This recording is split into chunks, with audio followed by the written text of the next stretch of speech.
汽车被白雪埋没，积雪更是深到看不见居民铲雪的身影。I thought I got to go out and just take a look around and see everything because it's very, very rare you'll see the streets in downtown St. John so quiet. 暴风雪袭击美加东岸，加拿大纽芬兰省强风速度最高每小时130多公里，省会圣约翰的机场一天降雪量达76公分，破20年纪录。有些地区积雪甚至到4.5公尺。当地居民近10年来没见过这么大风雪，近1万人在网络上分享照片。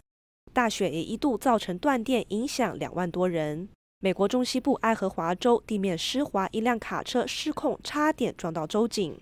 About a third of the U.S. population is being impacted by this storm, whether it's from rain in the south or you've got the snow, the sleet, the freezing rain on the northern side. Widespread amounts here, about 6 to 8 inches of snow, but it's not out of the question for some of these areas to pick up 10, if not even 12 inches. 大雪纷飞影响航班，芝加哥欧海尔国际机场就有超过800架航班取消。好在这个炸弹气旋已经出海，不过未来几天美国东北地区仍将持续受到影响。大爱新闻罗文锦编译。